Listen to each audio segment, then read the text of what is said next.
Let's get ready and talk about my 8.5-hour natural home birth.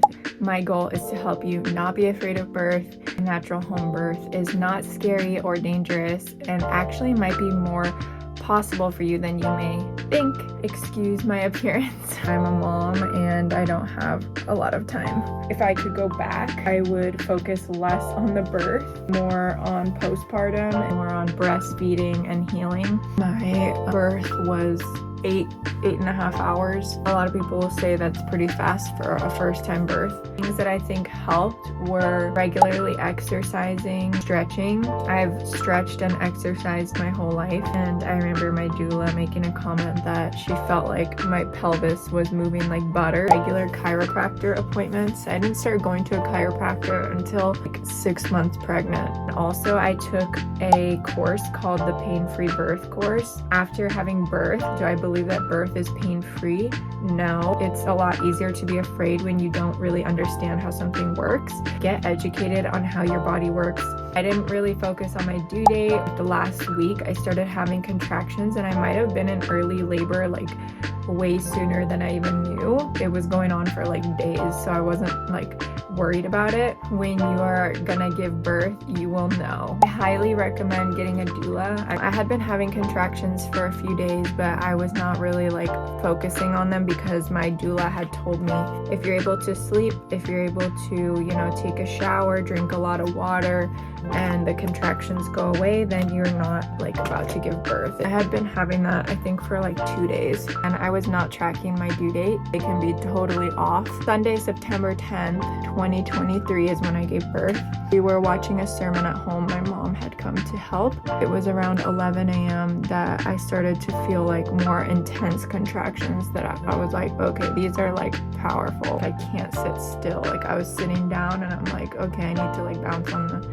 on the yoga ball. I went to shower and I laid down. They were like getting closer and closer together. This was around like 1:30 p.m. and I was like, okay, this is serious. Text my doula and I text the doctor and I'm like, okay, I think it's happening. They arrived around 3. I had thought like, oh, I don't want to be checked. I don't want to know how dilated I am. But of course he told me anyways. And I was already 5 centimeters dilated. And oh my gosh, this is amazing. I'm 5 centimeters dilated. This isn't even that bad. Like I was like joking around, talking. I was able to breathe through everything. I was like, this is a piece of cake. This is amazing. Something that really helped when a contraction would come, let it wash over you like a wave, a big wave is coming and you just like let it roll over you, instead of trying to like fight it because then you get knocked down. Feel the contractions, not be afraid of them. It really helped and I was just so confident at that point when he told me I was 5 centimeters dilated. I was like, oh my gosh,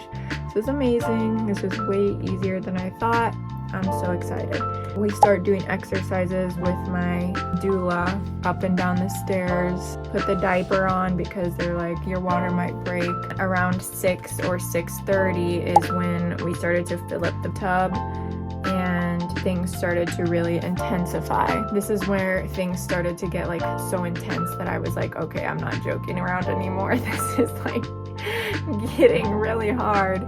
Contractions start getting like closer and closer together, so you have like less time to like catch your breath. And I think that that's why it gets harder because it's like the pain it's not like pain, it's like I would call it intensity, because it's not really painful until like the baby's actually like its head is right there. Like up until then I would say it's not even like painful, it's more just intense. Like at that point I got in the tub, it was like warm water. I really wanted to give birth in the tub but I didn't, and things started to really pick up around like 7:38. That's where I felt like I was in what they call transition, where it's like you feel like you're about to puke, and I was like, oh my gosh, like I'm about to puke. My doula got like a fan with peppermint and she was like blowing it in my face, and that really helped because I literally felt like I was about to puke. In that moment she's like, if we can do some exercises, like it's gonna help the baby come out faster. I know you just want to sit and you want to relax in the warm water, but like if you can get up and do some exercises, baby's gonna come sooner. To like gather my thoughts, I'm like, all right, let's do this. So anytime there's a contraction, she would have me like hold these rings and like get into a squatting position and then like go back down and then get back up in a squatting position and go back down. If you're in better shape, it's gonna be a lot easier for you to like do these exercises and help the baby come out faster. Around, I would say 8:39, maybe 9ish, my doctor was like, okay, time to get out of the tub. And I was like, what? I was kind of like annoyed. If you're like really hoping for like a tub birth, make sure like something that they will allow you to do. That was a little bit disappointing to me. As you can see on my face, I'll put a picture here.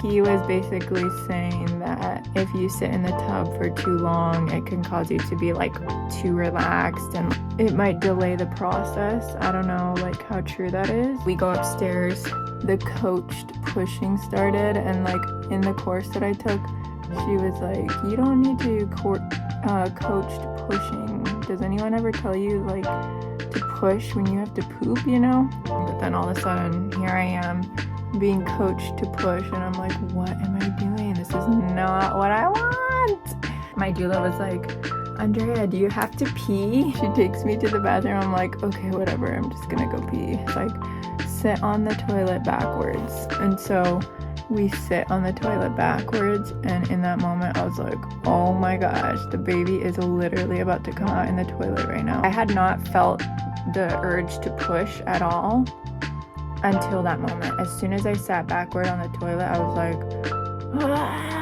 I felt like that. It's like an uncontrollable feeling. Your body is evacuating something. When I tell you, you do not need to be coached on pushing. You do not need to be coached on pushing. Your body knows exactly how to push. I was so nervous about like pooping during my birth. I don't even know if I did. I don't think I did, but if I did, I have no clue. I was also really nervous about tearing. So we go move to the birth stool, back to where my doctor was. I cannot sit down. I have to stand up. This baby is coming and I need gravity's help. And so I stand up and I'm like holding my mom on one side and my husband on the other side. My water never broke. The baby was born in his sac. I just was feeling like I need to get this baby out. This baby has to come out. The sooner the better. And I was having these intense contractions and like pushing hardcore. I was not caring what anyone thought. I was like yelling, I just need to get this baby out of here. That was my mistake, is that I rushed at the end. When it's the most painful, your body just wants to shoot this baby out. It's really important to slow down, to really breathe. That is gonna protect you from tearing. Right when they're at the ring of fire, like the head's coming out, you're supposed to like take that part very slow so that it comes out without tearing. I was like pushing. His head came out fast, and like thankfully my doctor was like, you're gonna want to like push on the next contraction, but don't like take it slow, because like when the shoulders and stuff come out, like it can cause like a really big tear if you like just push it out. I pushed the head out really fast, and then I was like about to push again to get the shoulders out, and he's like, no. I was like, oh, like trying not to push on that contraction, which was actually really hard. And then the baby was born, and the sac broke when he was born. My husband caught the baby. I think I was bleeding a lot. I didn't look because I didn't want to see. The doctor like sewed me up. Baby was born at 10:22 at night. I was so thankful that my birth was not like an overnight birth. The hardest part for me was breastfeeding and being in pain after giving birth. You're sore down there for like a month, I'd say. Well, at least I was. I got a 2nd-degree tear. I couldn't really sit. And so nursing was really hard because it's like super painful down there and you can't sit anywhere, and you're trying to nurse your baby and its head is like all floppy, so you have to kind of like sit up. I didn't research like anything about breastfeeding. Thankfully, I had ordered a pump. I definitely suggest getting a pump before giving birth. It took like a couple of days for my milk to come in, and that was really stressful. It's like really painful to breastfeed. Like one of my nipples started bleeding. My baby had a tongue tie, so we had to get that fixed. So I would highly suggest, if you haven't, look into tongue ties. look into breastfeeding, get a breast pump to prepare. I got the Spectra, and then I also have the manual one. So I'm gonna link everything I'm recommending in the comments below. Have food prepped, like at least for like as long as possible, couple weeks. If you can have it for longer in the freezer, that would be even better. Postpartum is really hard.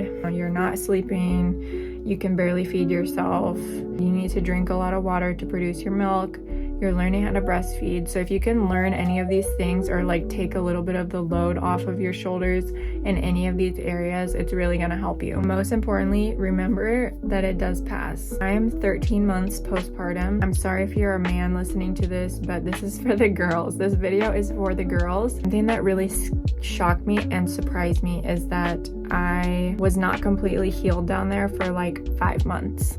Physically, it healed after like a couple weeks. The way that it felt, it was like 5 months because I tore. People say you should be back to normal after 6 weeks. Don't panic if you're not, it's okay. It will all go back to normal. The number one factor that's gonna determine if you can have a natural home birth is your mental state. It totally matters. If you are fighting the contractions, if you're thinking the worst case scenario, you need to get into like a good space mentally and listen to like positive birth stories. Don't focus on the negative ones. Write out positive affirmations. Don't fight the contractions. Can I help you? Let me know your birth experience in the comments below if you've had a baby, or let me know what you're most afraid of about giving birth. I truly want women to realize that we were designed and made to give birth. Home birth is what I feel like majority of women should be able to have. Maybe a small percentage of women who are not able to give birth at home or have to go to a hospital. I do think that reason why there's such an increase in medicated births or C-sections is because Hollywood and our society in general trains us from when we're little to believe that birth has to be some scary, painful thing. There is a little bit of pain during birth, but it's nothing that you can't handle. It's nothing that you weren't designed to do. If you can educate yourself and just prepare yourself mentally, get yourself in a really good headspace about giving birth, I think that you're gonna see a lot better outcome.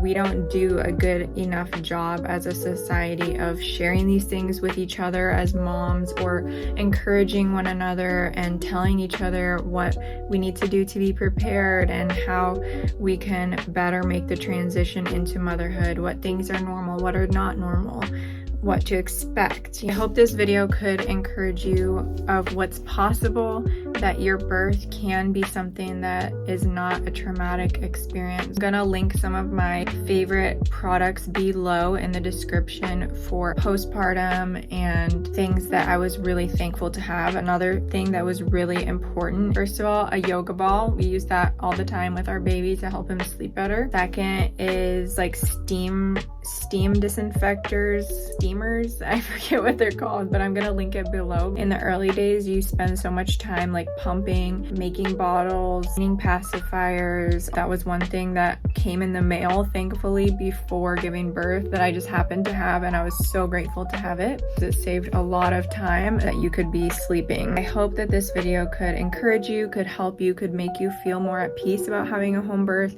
and that it is possible even if it's your first baby. Let me know any questions you have in the comments below, and share your positive birth story if you have one. Let's uplift moms. Share any things that you were grateful to have postpartum and anything that helped you have a natural birth at home. If I can do it, you can do it. God bless you, God bless your babies, and God bless your birth. Bye.